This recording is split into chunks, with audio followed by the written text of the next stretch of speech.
council vote, and it's unanimous. Thank you.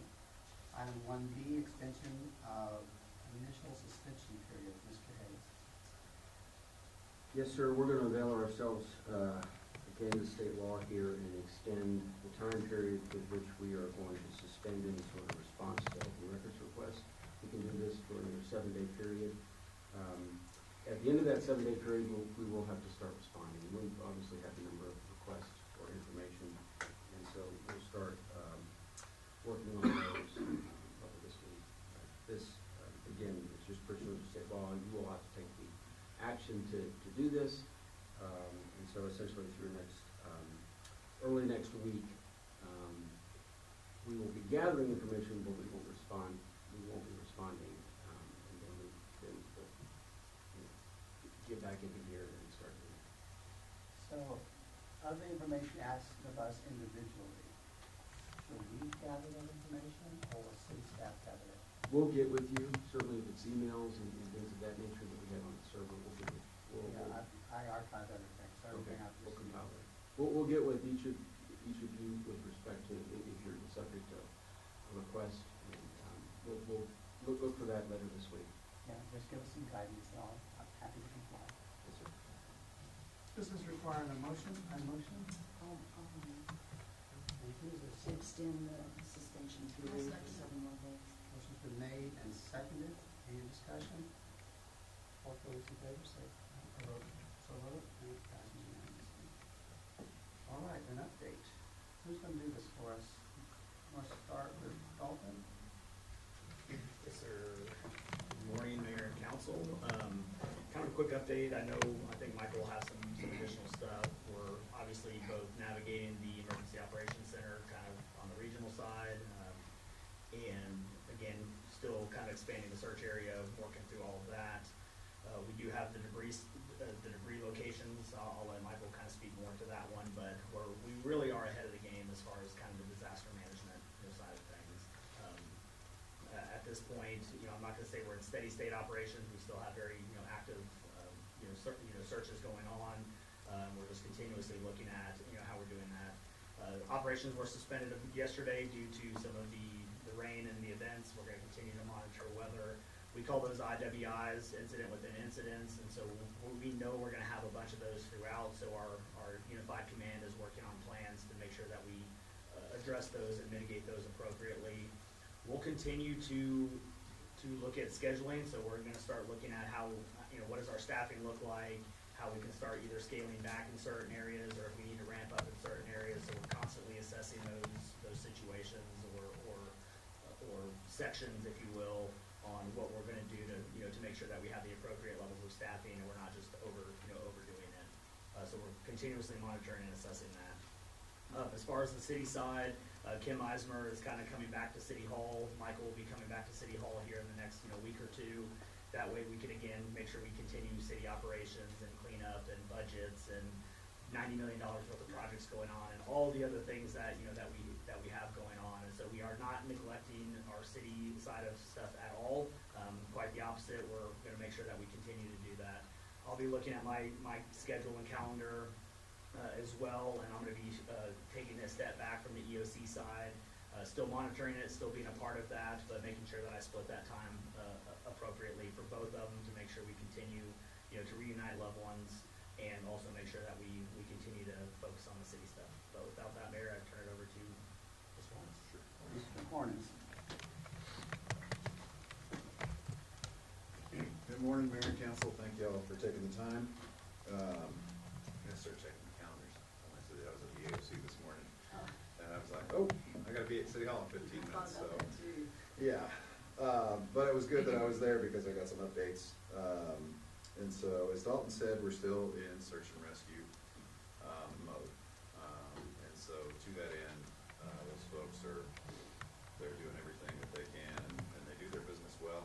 And so, we try to stay out of their way. That's kind of our MO when it comes to that. If they have resource requests or information or equipment, whatever they need, if any of that comes through us, we'll push that through TDAM and what's called a STAR request. Basically, it's you need a piece of equipment someplace, we'll push that up, and we have a quick discussion about it if we even need to, and then those resources are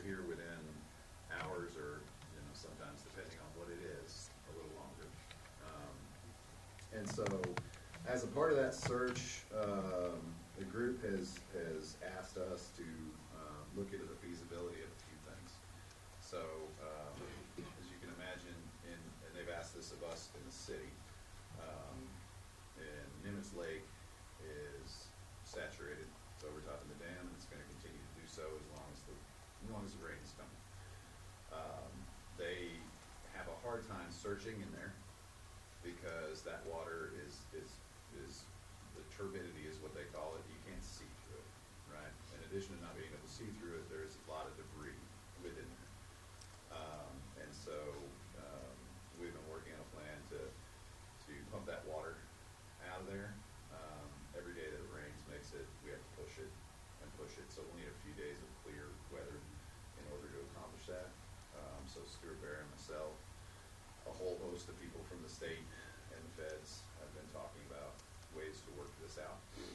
And so we're in process with that. So that's kind of our component of that search and rescue.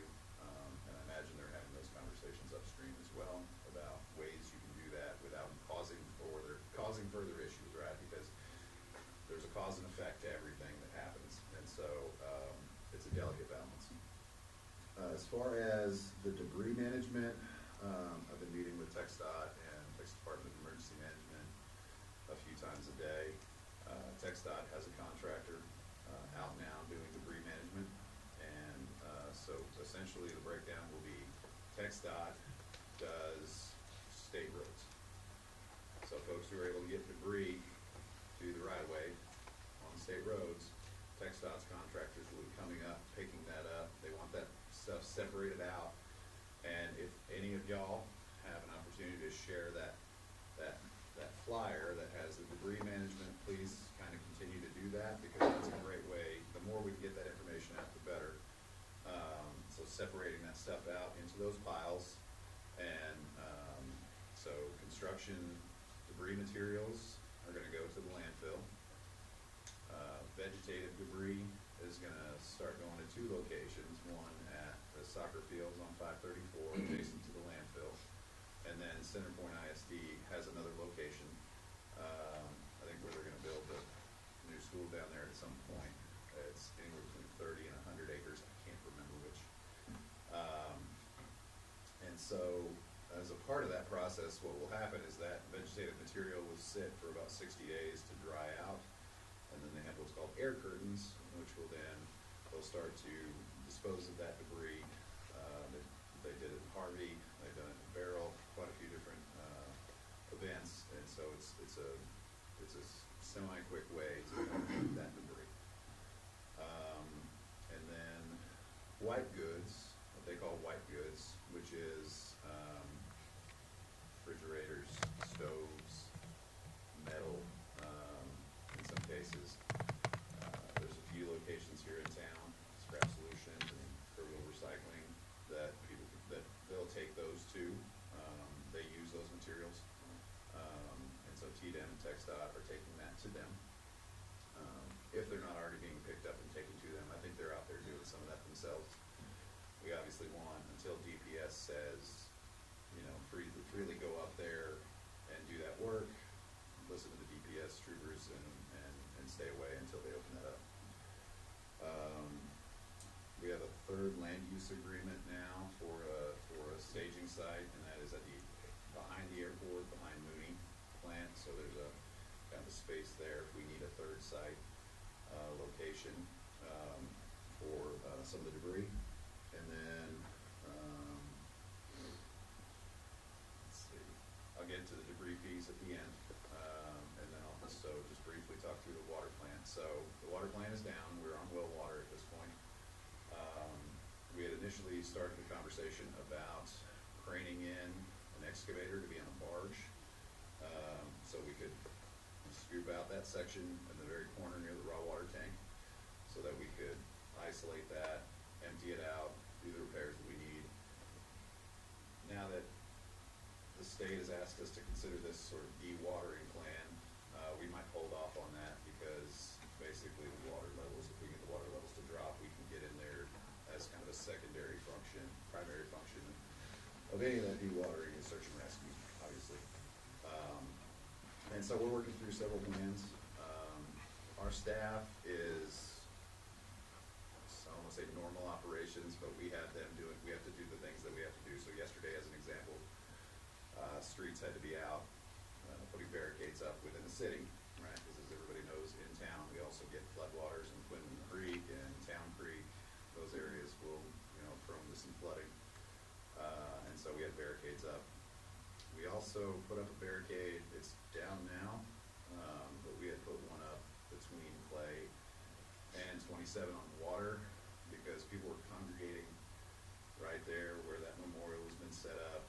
And, I fully understand, that now seems to be a spot problem that we have, and we've all kind of gone through several times and said, listen, people are not looking out for you on the street. You do not stand in the road. We can't have officers out there monitoring that.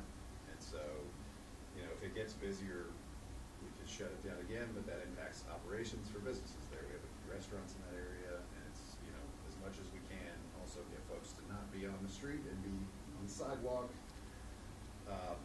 Nobody listens to me. So, Yesterday was pretty good though. I went by 4:30 yeah, and I was maybe 1 to 4. good. I mean, not good, but I mean, I just want to make sure that Change you everything. stay off of that.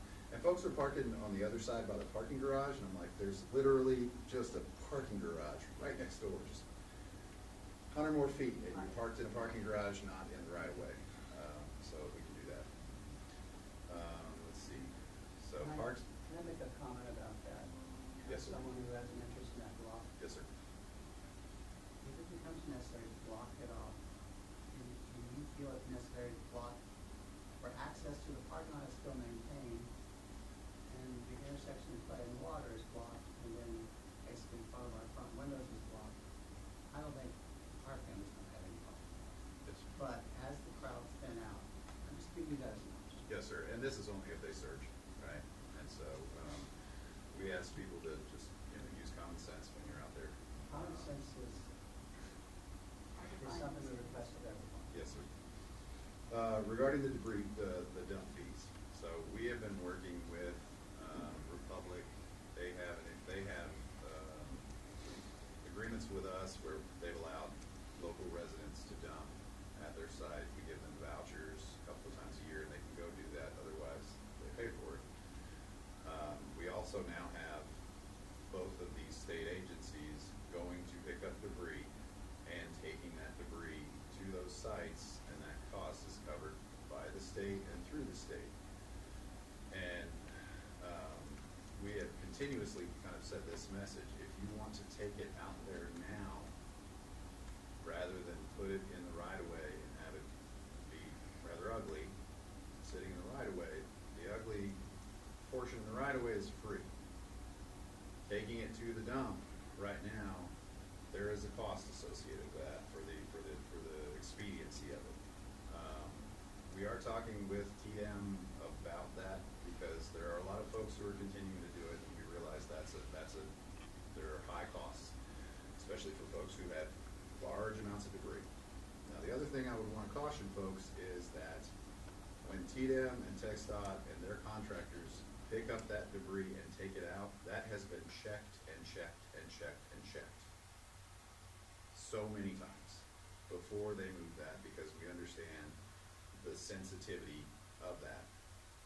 I can't say that for everything that's going down there now. So I really would urge folks to put that stuff out in the right of way. Let the state, let the search and rescue teams continue to do what they need to do, instead of bringing that stuff down to the dump.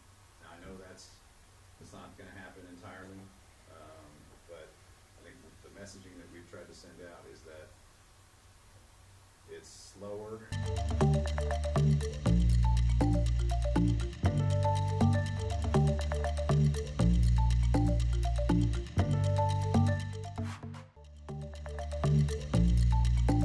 That stuff out of their home and off of their property and in the dump, there's a fee for that. And I've been trying to figure out a better answer for